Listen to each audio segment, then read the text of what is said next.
प्रणाम पुजारी दादा। जीते रहो बेटा, भगवान तुम्हें सदा सुखी रखे,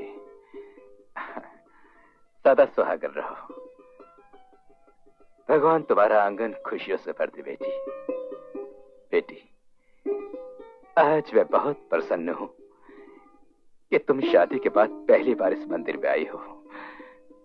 मीना, तुम थोड़ी देर के लिए पुजारी दादा के पास रुको, मैं अंदर से लौट के आता हूं।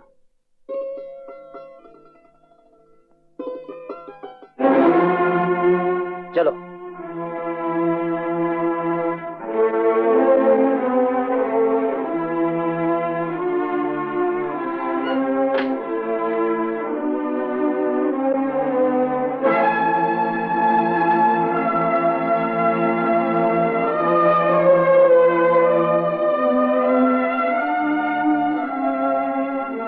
शंकरा। छोटे मालिक, मैं आपके पांव पड़ता हूँ, आप मुझे इस काम से मुक्त कर दीजिए। शंकरा, इससे मुक्ति तो तुम्हें सिर्फ पिताजी ही दे सकते थे, उनसे क्यों नहीं कहा?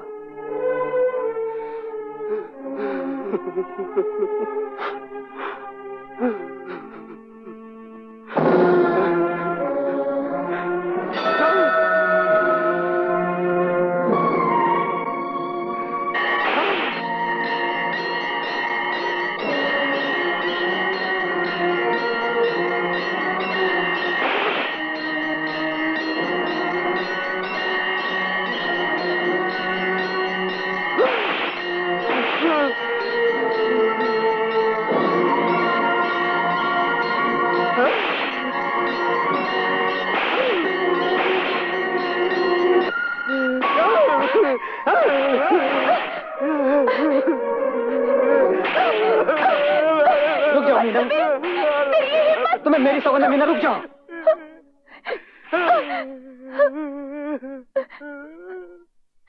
क्या यही वो पूजा है जो आप अकेले में करना चाहते हैं?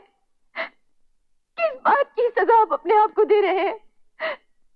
ये सजा नहीं, परंपरा है। परंपरा? कैसी परंपरा? यही वो जगह है जहां आज ही के दिन हर साल मेरे पिताजी इस परंपरा को निभाते थे। पूछो पुजारी दादा से, पूछो शंकरा से कि क्यों इस परंपरा की नींव डाली गई।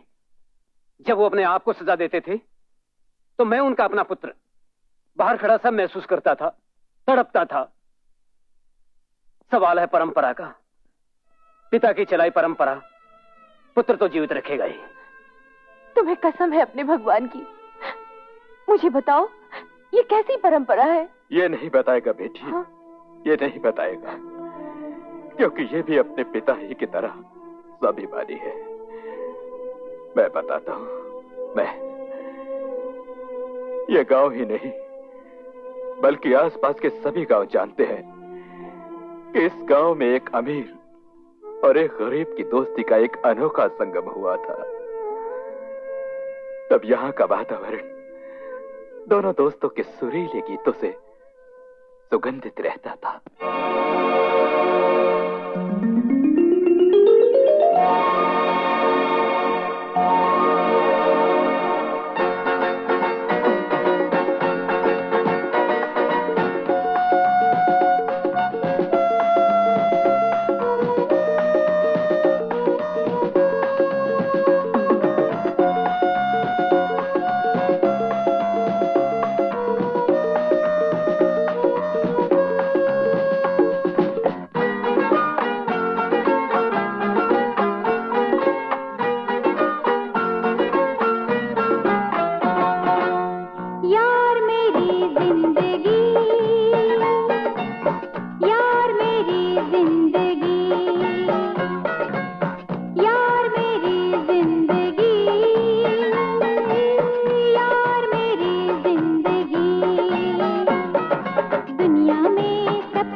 रहना पाऊं मैं, तू ना हो संग मेरे तो मर जाऊं मैं, तेरे बिन एक भी दिन रहना पाऊं मैं, तू ना हो संग मेरे तो मर जाऊं मैं, जाऊं मैं कुर्बान,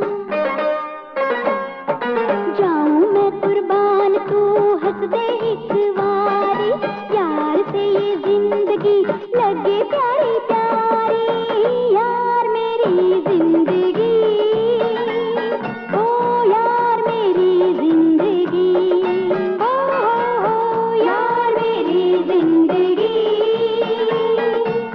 यार मेरी जिंदगी, ला ला ला ला ला ला ला ला ला ला ला ला ला ला ला ला।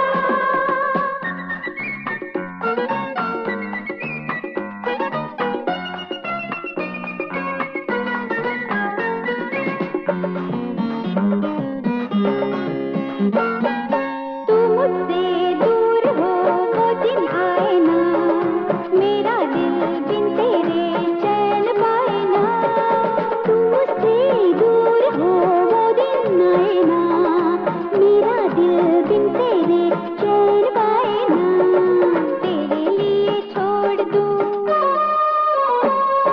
तेरे लिए छोड़ दूं मैं ये दुनिया सारी, यार से ये जिंदगी लगे प्यारी प्यारी, यार मेरी जिंदगी,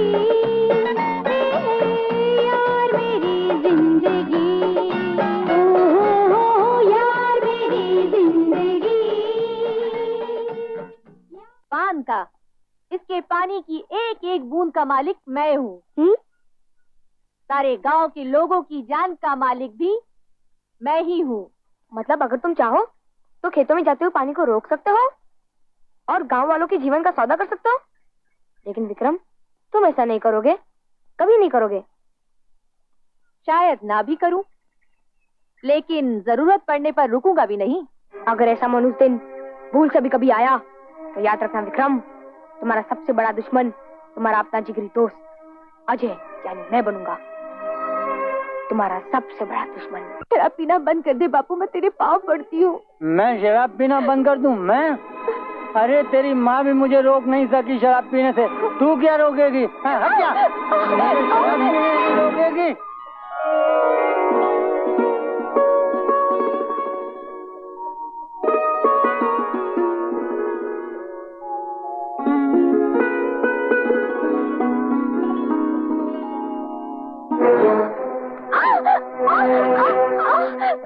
ये रही तुम्हारी दवा, चलो। ये क्या बदतमीजी है, छोड़ो मेरा हाथ। तुमने राधा को किस हक से धक्का दिया? क्या समझते हो तुम आप सबको? हाँ, क्या समझते हो? किस हक से तुम मुझे यहाँ से घसीट रही थी? हाँ, रोने से तुम्हारी गंदी भूल की मिट्टी धुल जाएगी। जाओ यहाँ से, और उस वक्त तक मेरे सामने मत आना जब तक राधा तुम्हें तुम्हारी भूल के लिए माफ ना कर दे। जाओ। अजय, आज मुझे अपनी भूल का पूरी तरह एहसास हो गया है।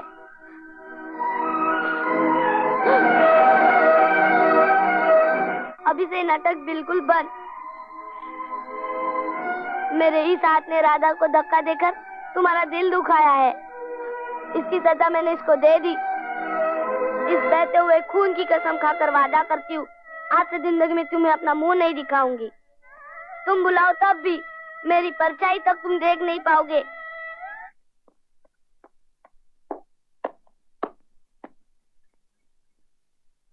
ये कौन लोग हैं? हुकुम, ये शहर से ठेकेदार है। यहाँ क्यों आए? आपने जंगल के पास वाली जमीन पे इन्हें फैक्ट्री खोलने की इजाजत दी थी, लेकिन इजाजत दी थी? हाँ तो ठीक है, अब और क्या चाहिए? जाइए। वो जमीन पे गांव के गरीबों ने। मुनीम जी, ये छोटी छोटी बातें लेकर आप रोज मेरे पास आते क्यों हैं? जाकर वो जमीन खाली करवा दीजिए। यही तो हम अर्ज करने आए सरकार। जब हम आपका फरमान वहाँ लेकर गए तो उन जाहिल लोगों ने हमारी बड़ी बेइज्जती की और आपकी शान के खिलाफ बहुत कुछ कहा और जमीन छोड़ने के लिए कतई इनकार कर दिया सरकार। तो उनके घरों में आग लगवा दीजिए। मुनीम जी, काम बन गया, सरकार ने हुक्म दे दिया है। अगर मैं मंदिर की सीढ़ियों पर ही पड़ी रहती और तुमने मुझे उठा न लिया होता तो शायद मैं इस दुनिया में ना होती, और अगर होती भी तो क्या होती? जरा सोचकर बता ना दादू। प्यारी शिखा जी, आज क्या मंशा है आपकी? क्या यही सब कहने के लिए तुम यहाँ मंदिर में आई हो? नहीं दादू नहीं, तुम्हें पता है विक्रम के मुनीम ने गांव वालों के खेतों के साथ कुछ गड़बड़ की है और अजय गांव वालों की फरियाद लेकर विक्रम के पास जा रहा है। अब तुम तो जानते हो विक्रम बहुत जिद्दी है। अजय को बहुत दुख होगा अगर विक्रम ने उसकी बात नहीं मानी। दादू, तुम अजय को क्यों नहीं समझाते हो कि वो फजूल गांव वालों के उलझनों में क्यों फंसा जा रहा है? हाँ, सबका अपना अपना ढंग होता है जीने का। शिखा, शायद अजय को इसी में चैन और शांति मिलती हो। भला इसी में है कि तुम भी चुप रहो और मैं भी खामोश रहता हूं। जाने दो अजय को विक्रम के पास।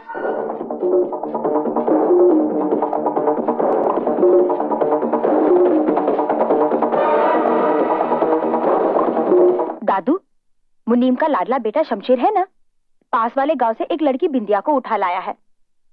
मुझे इसकी कोई चिंता नहीं। मैं तो सिर्फ इसलिए डर रही हूं कि उसूलों वाला अपना अजय इस झमेले में भी जरूर कूद पड़ेगा। अरे भाई, कूदता है तो कूदने दे, तुझे इससे क्या? अरे वाह, मुझे नहीं तो फिर किसे होगा? क्या तू ये जानना नहीं चाहती कि उसके दिल में तुम्हारे लिए कुछ है भी या नहीं? दादू, अजय मुझसे प्यार करे या ना करे, इसे मुझे क्या फर्क पड़ता है? मैं तो सिर्फ इतना जानती हूँ कि मैं अजय से प्यार करती हूँ और करती रहूंगी। शिखा, तू अपनी जिद छोड़कर क्यों अजय को साफ साफ नहीं बता देती कि तू बचपन से उसे अपने मन मंदिर का देवता मान चुकी है? दादू, ऐसा तो इस जन्म में नहीं होगा कि मैं अजय के पास जाऊं। इस बहते हुए खून की कसम खाकर तुमसे वादा करती हूँ, आज से जिंदगी में तुम्हें अपना मुंह नहीं दिखाऊंगी। तुम बुलाओगे तो भी मेरी परछाई तक तुम देख नहीं पाओगे।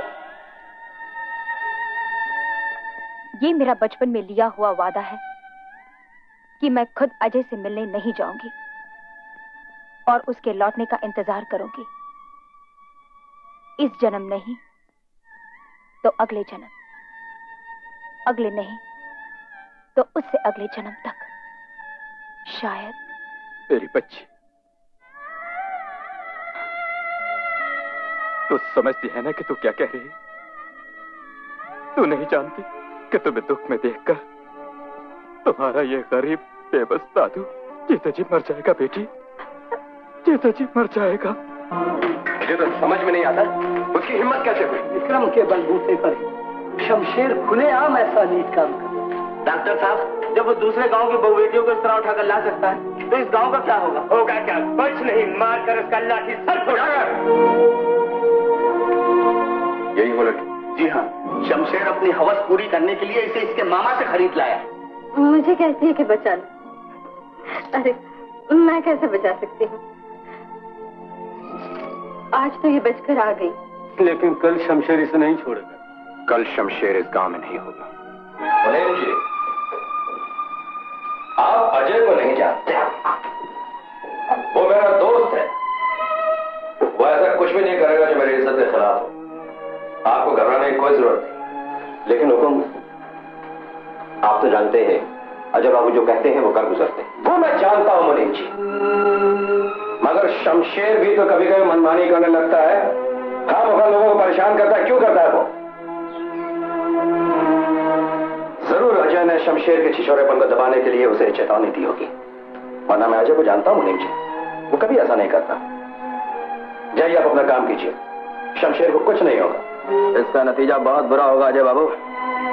नतीजा सोचकर काम करने की हिम्मत मुझ में है, लेकिन जो इल्जाम आप पर लगाया गया है उसके बारे में सोचा आपने?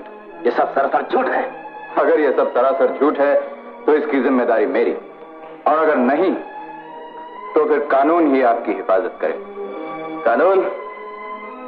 अजय बाबू, दुनिया की किसी भी जेल की सलाखें इतनी मजबूत नहीं कि वो मुझे कैद करके रख सके। 2-4 दिन में ही मैं आपकी खिदमत में फिर से हाजिर हो जाऊंगा। मैं आपका इंतजार करूंगा। ये नामुमकिन है मुनीम जी, ये हमारी शान के खिलाफ है। मालिक, पुरखों की परंपरा मिट गई। आज तक इस गांव में पुलिस ने कदम नहीं रखा था, लेकिन आज आपके होते हुए आपके खास आदमी को अजय बाबू के कहने पर पुलिस अपनी हिरासत में ले ली। मेरा बेटा चाहे हवालात में मर जाए, मुझे इसकी परवाह नहीं है सरकार, लेकिन अब स्कूल की मर्यादा आपके हाथ में।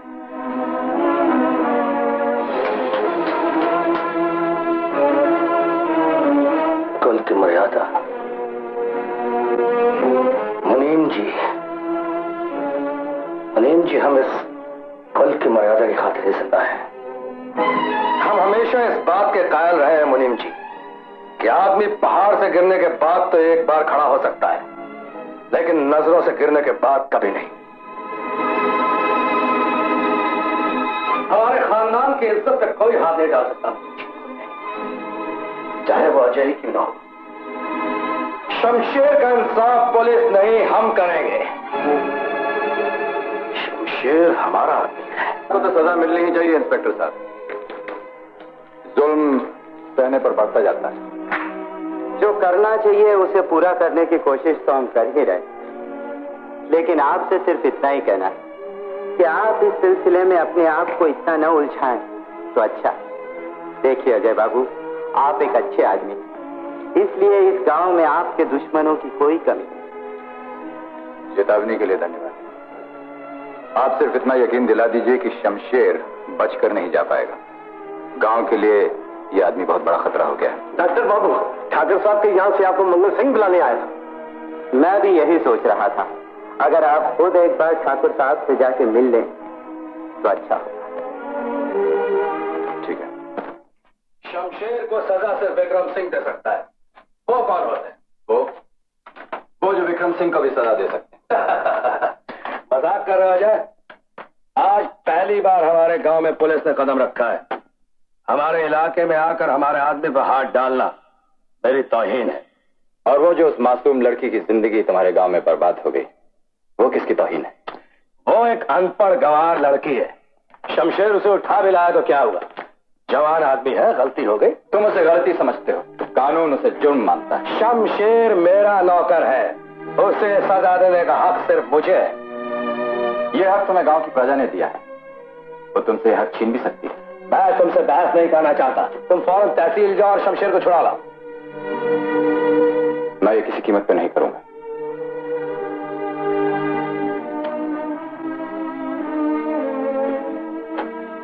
ये मेरी इज्जत का सवाल है अजय। ये मेरे उसूलों का सवाल है। क्या तुम मेरे लिए मेरी दोस्ती की खातिर एक बार अपने उसूलों को तोड़ नहीं सकते?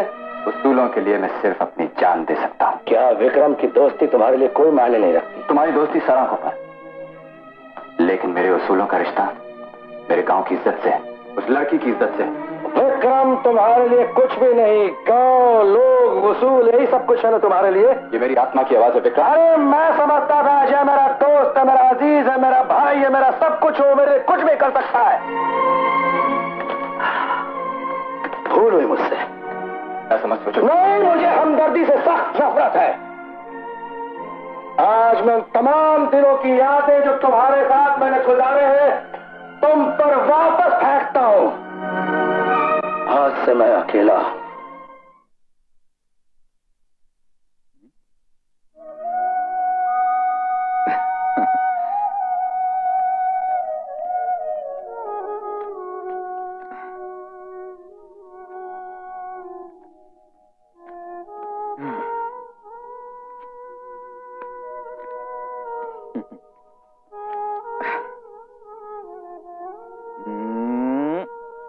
हमेशा चहकने वाली मेरी मैना आज गुमसुम क्यों बैठी है?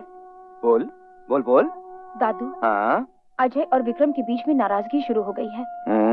डर लग रहा है कहीं ये दोनों दोस्त एक दूसरे के दुश्मन न बन जाए।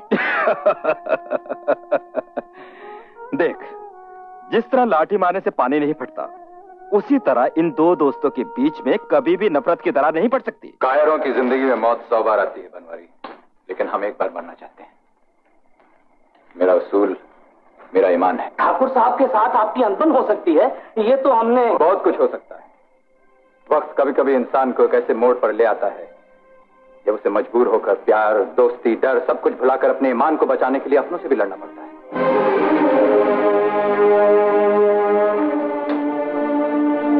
ये वो वक्त, दुश्मनों अगर ताकतवर हो, ताकतवर दुश्मन से अपनी हिम्मत पर भरोसा करके लड़ना पड़ेगा। ये एक इम्तिहान है। सिर्फ शमशेर की बात होती तो निभा लेते। ठाकुर साहब तो क्या विक्रम के डर से आप सब जीना छोड़ देंगे? अपना हक, अपना ईमान, अपने उसूल सब छोड़ देंगे? इंडिया की इज्जत आज हम सब गरीबों की इज्जत है। इस पर जो हाथ उठाएगा पछताएगा।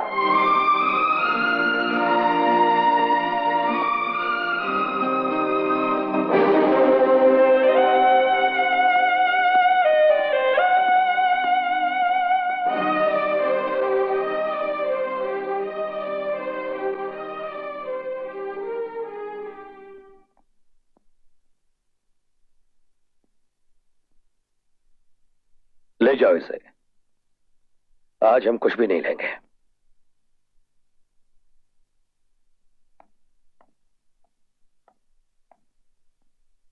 आओ शिखा, बैठो। अब तुम ही बताओ शिखा, हम अपने दिल को कैसे यकीन दिलाएं कि अजय गांव वालों का है, सिर्फ गांव वालों का, हमारा नहीं। इसमें किसी को यकीन दिलाने की क्या जरूरत है? सारा गांव, सारा संसार इस बात को मानता है कि अजय तुम्हें अपनी जिंदगी से ज्यादा प्यार करता है। तुम्हारे प्यार के लिए वो अपनी प्यारी सी प्यारी चीज कुर्बान कर सकता है। नहीं शिखा, ये सच नहीं है। ये सच नहीं है शिखा। हमने खुद अपने कानों से सुना है। उसके लिए हमारा प्यार सिर्फ आसमान में उड़ते हुए धुएं की तरह है, जो कभी भी आंखों से ओझल हो सकता है। गांव वालों के लिए कभी भी हमें छोड़ सकता है।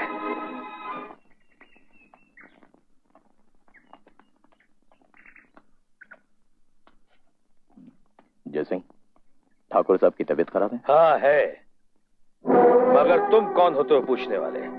जय सिंह, दरवाजा बंद कर दो। सिर्फ दरवाजा बंद करने से तुम मुझे नहीं रोक सकोगे। अगर मेरी दोस्ती और प्यार में तासीर है। तुम अपनी जिल्लत का तमाशा देख कर ही जाना चाहते हो, लेकिन मैं ऐसा नहीं होने दूंगा। मैं तुमसे प्यार करता हूं, करता रहूंगा, लेकिन इतना जरूर याद रखना कि मुझसे बड़ा तुम्हारा दुश्मन और कोई नहीं। लेकिन जिससे तुमने दोस्ती की है उसने तुम्हारा क्या हाल किया, कभी सोचा है तुमने? जितनी शराब की बोतलें तुमने खाली की हैं, उससे कहीं ज्यादा तुम खुद खाली और खोखले होते जा रहे हो। आईने में अपना चेहरा देखा है? तुम्हारी आंखें किसी और की नजर आती है। मुझसे बदला लेने की चाह में तुम न रहे। मुझे तुम्हारी नसीहत की कोई जरूरत नहीं। मेरी नसीहत तुम्हें क्यों अच्छी लगेगी? नसीहत तो तुम लेते हो नाचने वालियों से, जो रात रात भर तुम्हारे घर के चैन को अपने पैरों की थाप से कुचलती है। नाच गाना शराब हमारे खानदान की शान का एक मामूली सा जर्रा है। तुम जैसा मामूली आदमी उसे क्या समझेगा? मैं ये भूल गया था कि एक कद्दावर पेड़ अगर झुककर जमीन को प्यार करना चाहे तो टूट जाता है। मुझे तुम्हारी कोई जरूरत नहीं। आइंदा कभी यहां आने की कोशिश मत करना, वरना अंजाम बुरा होगा। जो दोस्ती करते हैं वो अंजाम की परवाह नहीं करते विक्रम। ये अपनी दोस्ती की कसम। मैं आऊंगा, बार बार आऊंगा। आप यहां लोगों का इलाज कराने के लिए नहीं बुलाए गए। तो क्या मैं तमाशा देखने के लिए बुलाया गया हूं? शायद। नमस्ते मुनीम जी। तेरी जान तो 2 कौड़ी की भी नहीं है, लेकिन तुझसे पहले वो मरेगा और उसकी घिनौनी लाश तेरे घर के सामने से निकलेगी। मुनीम जी। हाँ, उसका इंतजाम भी मैं करवा दूंगा। मुनीम जी, इस बेचारी अनाथ को क्यों डरा धमका रहे हो? अगर हिम्मत है गांव के मर्दों से बात करो ना।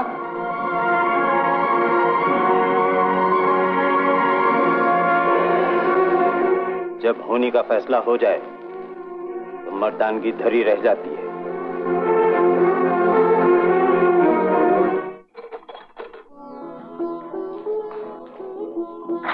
कजरी, डॉक्टर बाबू तुम? हाँ कजरी, मैं तुम्हें बधाई देने आया था।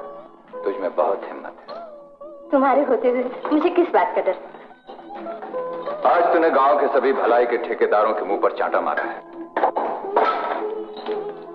बदनामी की जो चादर तुमने ओढ़ रखी है, उसकी तह में कितना पवित्र दिल है ये मैंने आज ही जाना। मैं उसके आगे हाथ जोड़ता हूँ। सबको बोलने दो डॉक्टर बाबू। लेकिन तुम मत बोलो। तू अपना रवैया क्यों नहीं बदल देती? बिंदिया घर में बैठी बैठी रोती रहती है, मुझसे नहीं देखा जाता। तुम उसे अपने घर में काम के लिए रख लो। मेरे घर में क्या काम है? खाना तो मैं खुद ही पका देता हूँ।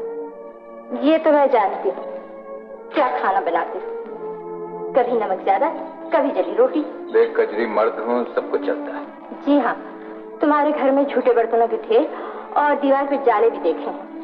फिर भी कजरी, ये अच्छा नहीं लगता। क्यों अच्छा नहीं लगता? क्या वो अपने घर में काम नहीं करती?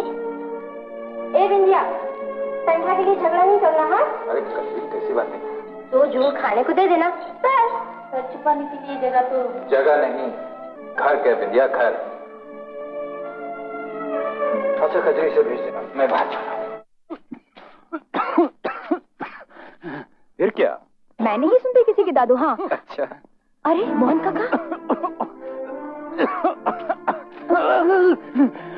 अरे क्या हुआ मोहन काका, तुम्हारी ये दशा?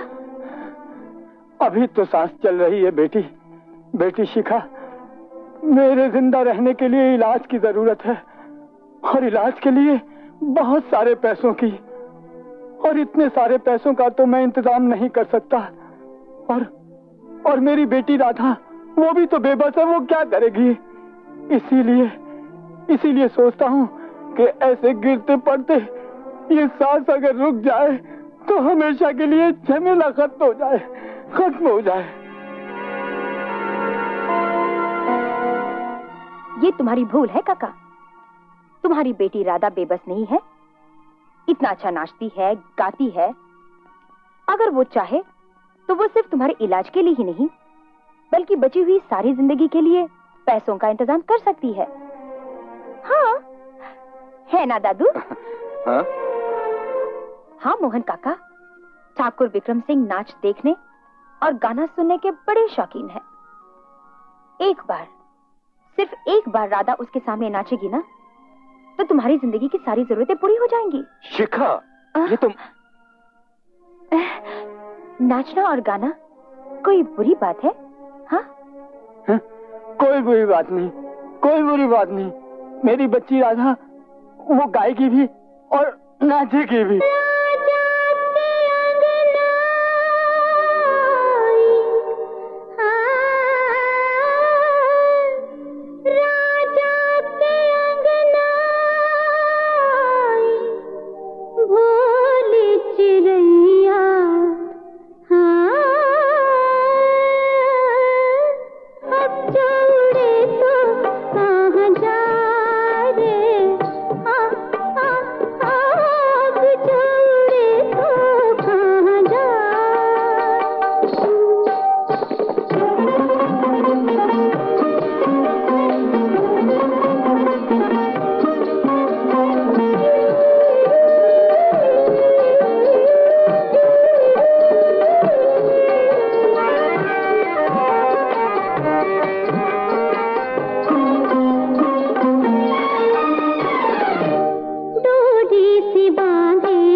डॉक्टर साहब, अच्छा हुआ भगवान ने मुन्नी को उठा लिया। जरा सी जान को इतनी तकलीफ थी कि देखा नहीं जाता था। अजय बाबू, अब मुझे पता चला है कि गांव के लोगों को आप पर इतना अटूट विश्वास क्यों है, आपसे इतना प्यार क्यों करते हैं, आपके इलाज पे इतना भरोसा क्यों करते हैं। वो आपको एक डॉक्टर नहीं बल्कि अपना दोस्त समझते हैं। आप उनके दर्द को अपना दर्द समझते हैं। डॉक्टर साहब, मैं इस गांव की जिंदगी का हिस्सा हूं। इसके हर सुख दुख का असर मुझ पर वैसे ही होता है जैसे एक बीमार को अपनी बीमारी के दर्द का। अगर मुन्नी बच भी जाती तो उसकी जिंदगी मौत से भी बदतर होती। वो बड़ी होती, अपंग, लाचार, अपने घर वालों पर बोझ बनकर। और फिर यही लोग जो आज उसके गुजर जाने पर रो रहे हैं, उस अपंग से तंग होकर उसे घर से दुत्कार देते हैं। और फिर वो एक जिंदा लाश की तरह घर घर ठोकरे खाती और अपने बेकार जिस्म के पेट की आग बुझाने के लिए घर घर भीख मांगती फिरती। भगवान ने मुन्नी पर बड़ी कृपा की है डॉक्टर साहब। उसे दुख और शर्म की जिंदगी से बचा लिया है। लेकिन डॉक्टर साहब, किस्म किस्म के लोग मिलते हैं, हर एक की अपनी अपनी उलझने होती। सबके मन की गुत्थियां सुलझा तो कैसे, ये मैं आज तक नहीं समझ पाया। डॉक्टर साहब, यही आप भूल करते हैं। दूसरों के मन की गुत्थियां सुलझाने से पहले अपने मन में झांकना और उसे समझना ज्यादा जरूरी है।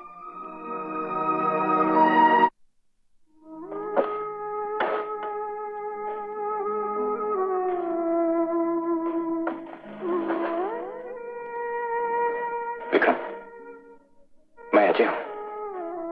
तूने फिर शराब पीनी शुरू कर दी ना? क्या हालत हो गई तुम्हारी? लेकिन मैं अभी मरा नहीं हूं। फिर क्यों आया? मेरे मरने के बाद आना। विक्रम, मैं तो अपनी जान देकर भी तुम्हें खुश देखना चाहता हूं। मुझे समझने की कोशिश करो। तुम्हारी झूठी बातों से मुझे नफरत है। तुम जाओ और खुश रहो अपने वसूलों के साथ। मेरे मरने के बाद मेरी हड्डियां भी उन्हीं वसूलों पर चढ़ा देना। विक्रम, मैं तुम्हारा दोस्त हूं। दोस्त? अब मेरा कोई दोस्त नहीं है। बचपन में था, जब मैं अपने घर की छत पर अकेला इंतजार किया करता था और वो आकर मुझे कहानियां सुनाया करता था। ये मुझे अच्छी तरह याद है। मेरी माँ जब गुजरी और मैं रो रहा था, उसने मेरा सर अपने गोद में रखकर कहा था, विक्रम रो मत, तुम्हारी माँ भगवान के पास गई है। आज से मेरी माँ हम दोनों की माँ है। कहाँ है वो मेरा दोस्त जिसने मेरा हाथ अपने हाथ में लेकर कहा था कि अब ये हाथ जिंदगी भर अलग नहीं होंगे। तुम जाओ यहां से, तुम जाओ। तुम मुझसे तुम्हारी मौजूदगी बर्दाश्त नहीं होती है। कम से कम मुझे चैन से मरने दो। सीता इससे कहो यहां से चला जाए।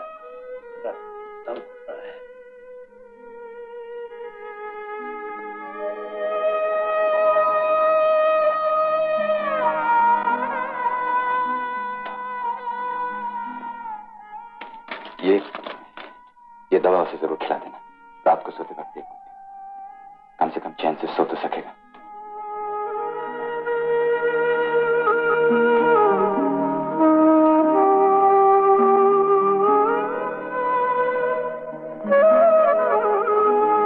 वो चला गया? जी हाँ। मैं जानता था वो चला जाएगा। आप ही ने तो जाने को कहा था। हाँ, मैंने कहा था तो क्या हुआ? क्यों गया वो? आज तक उसने मेरा कहना कभी माना है? तो आज क्यों चला गया वो?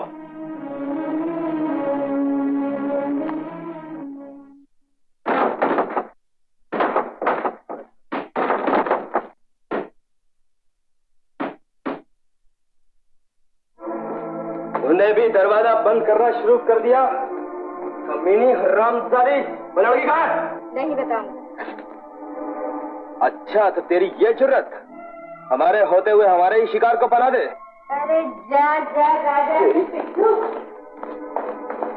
चलाती अपनी जान में खुले आम।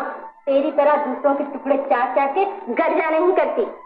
शर्म, जबान चलाती है? हाथ भी चला सकती हूँ। रामजादी, कुत्तों से नचवा के रख दूंगा। अरे जा, तू न नोच सका तो वो क्या नोचेंगे?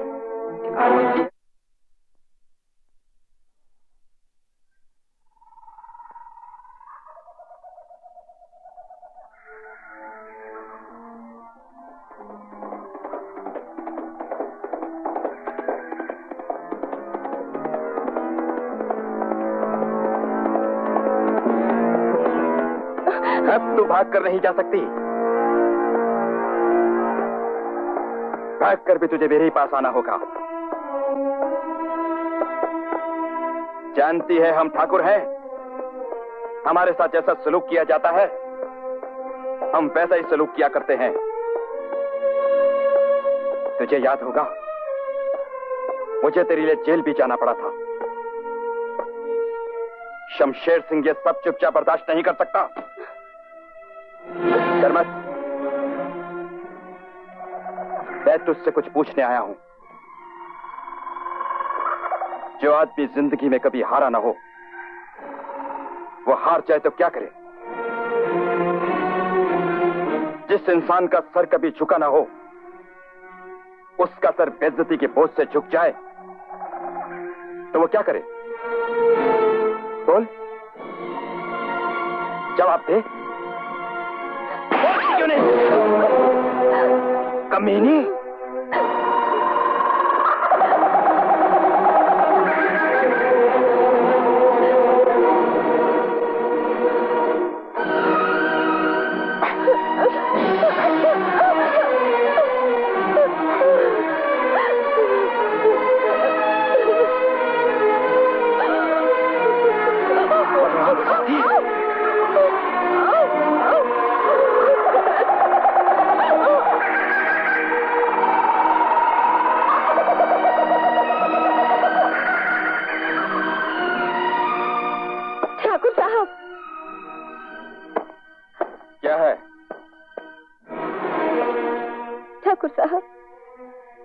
देखना चाहती थी कि आप मुझे हासिल करने के लिए कितनी हद तक बढ़ सकते हैं, क्या कुछ कर सकते हैं। हम जो कुछ चाहते हैं उसे हासिल करने के लिए मौत तक भी बढ़ सकते हैं। ये तो मेरी खुशनसीबी है ठाकुर साहब कि आपने मुझे चाहा। मैंने चाहा? ठाकुर साहब, मैं तो एक अभागिन हूँ। इस जिंदगी में मेरा कोई भी नहीं। मैं भी चाहती हूँ कि आप जैसा बहादुर साहसी दिलेर आदमी मेरी रक्षा करे। कि आप मुझे अपना नहीं सकते। सोचेंगे। आपने मुझे अपनी हिम्मत से हासिल किया है, अब मैं आपकी हो चुकी हूँ।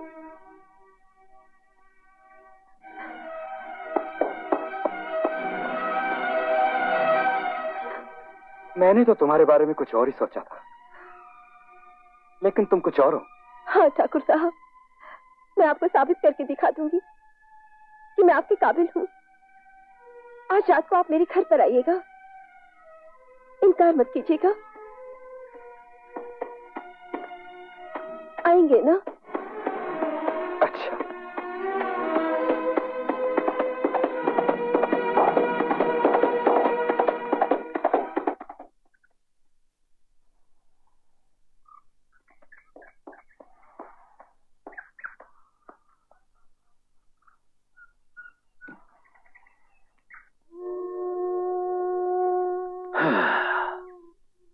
यहाँ कितना सुकून है। बचपन की कितनी यादें आज भी इस नदी के पानी की तरह तैर रही हैं। तुम्हें कुछ भी याद नहीं? मैं बहुत तन्हा हूं अजय। तन्हाई के साझीदार बहुत कम मिलते हैं विक्रम। तुम तो हो ना? मैं तुमसे ज्यादा तन्हा हूं। अजय, तुम जानते हो मैं तुमसे कितना प्यार करता हूं, मगर जब मैं तुम्हारा सर गांव वालों के कदमों में झुका हुआ देखता हूं तो मेरे अहंकार को ठेस लगती है। और हम कोई और बात नहीं कर सकते? नहीं, मुझे बहुत गुस्सा आता है जब मुझे पता चलता है कि तुम गांव के अनपढ़ और गंवार लोगों के अगुआ बने फिरते हो। अजय, सब ठीक हो जाएगा अगर तुम गांव वालों का साथ देना छोड़ दो। नहीं विक्रम, ऐसा नहीं हो सकता। मैं एक बार तुमसे पहले भी कह चुका हूं, मेरे हाथ में सिर्फ मेरी जान है, उस पर तुम्हारा पूरा अधिकार है, जब चाहे ले लो। लेकिन मेरी आत्मा पर सिर्फ भगवान का अधिकार है। मैं थका हारा सब कुछ भुलाकर तुम्हारे पास आया था, फिर से दोस्ती का हाथ बढ़ाने। तो मुझे ठुकरा रहे हो अजय। ये सौदा तुम्हें बहुत महंगा पड़ेगा,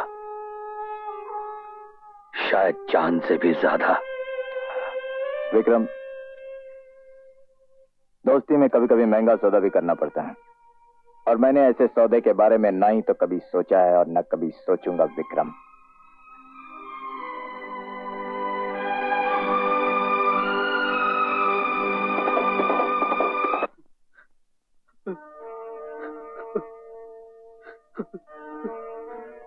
अरे नंदू, तुम क्या हुआ? इतने घबराए हुए क्यों हो? ए नंदू, क्या हुआ? कुछ तो बोलो। जो कुछ भी मैंने देखा, अगर कहीं तुम देखती तो घबरा कर वही बेहोश हो जाती। ऐसा क्या देखा तुमने? चलो बाहर आओ और मुझे बताओ। वो मुनीम का लड़का शमशेर है ना,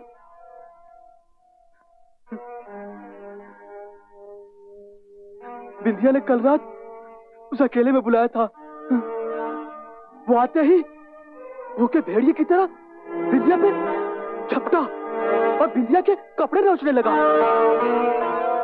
तब बिंदिया ने आओ देखा ना ताव, अंदर से बड़ा खंजर निकाला और शमशेर के कलेजे में भोंक दिया। एक बड़ी चीख के साथ वही ढेर हो गया, लेकिन उससे पहले शमशेर ने अपने कलेजे से वही खंजर निकालकर बिंदिया के पेट में घुसा दिया।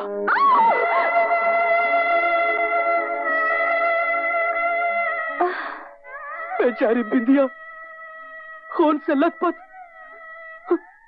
वही गिर पड़ी।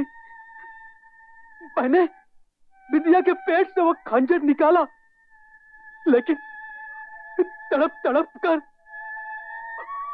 उसने वही दम तोड़ दिया।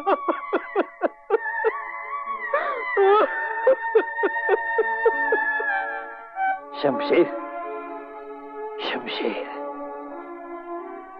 और उसकी लाश खंडर में पड़ी है। उसकी लाश को लेकर मैं क्या करूंगा?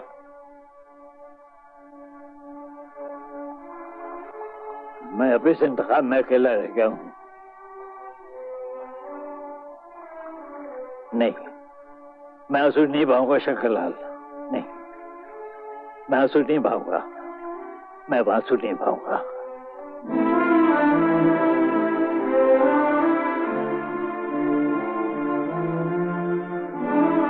अरे शमशेर मर गया तो मरने दे उसे। उस पापी को तो उसके पापों की सजा मिल गई।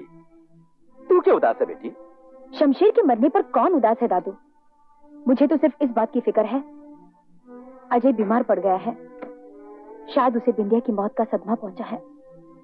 सुन, तू एक काम कर बेटी, तू अजय की सेवा करके उसके मन को जीत ले। हाँ, मैं उसके पास जाऊं ताकि वो मुझ पर तरस खाकर मेरी झोली में अपनी मोहब्बत की भीख डाल दे। दादू, तुम तो मुझे जानते हो ना, मैं मर सकती हूं मगर अपने प्यार का अपमान बर्दाश्त नहीं कर सकती। दादू, मेरा एक काम करोगे? राधा को अजय की बीमारी की खबर कर दो। राधा को? हाँ दादू, ये संघर्ष होगा दो प्रेमियों के बीच। देखना चाहती हूँ जीत किसकी होती है, राधा की सेवा की या मेरे प्यार की।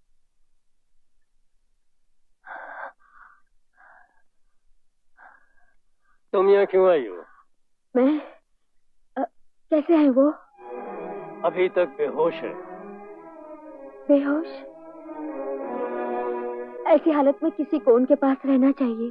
तुम्हें तकलीफ करने की जरूरत नहीं। जब तक अजय बाबू ठीक नहीं होते मैं उनके पास रहूंगा। तुम्हारा यहाँ रहना ठीक नहीं। जानती हो, अजय बाबू को प्लेग है, ये छूत की बीमारी है। तुम यहाँ से चली जाओ। मैं सब सुनकर आई हूँ, मर ही जाऊंगी ना। ऐसे भी कौन सी जी रही हूँ, जीने का तो एक बहाना है, वरना मैं तो परसों पहले मर चुकी हूँ। मगर क्यों तुम्हें गैर के लिए मौत का सामना करना चाहती हो? गैर? मिश्र जी, मैं जानती हूँ मैं यहाँ रहने के काबिल नहीं, लेकिन ऐसी हालत में उन्हें छोड़कर मुझे जाने के लिए मत कहिए। मुझे डर है कहीं अजय तुम्हें देखकर। मैं जानती हूँ, लेकिन उन्हें छोड़कर मैं नहीं जा सकती। मैं विनती करती हूँ, मुझे उनके पास रहने दीजिए। अच्छा बेटी, जैसी तुम्हारी मर्जी। मैं दवा लेने जाता हूँ।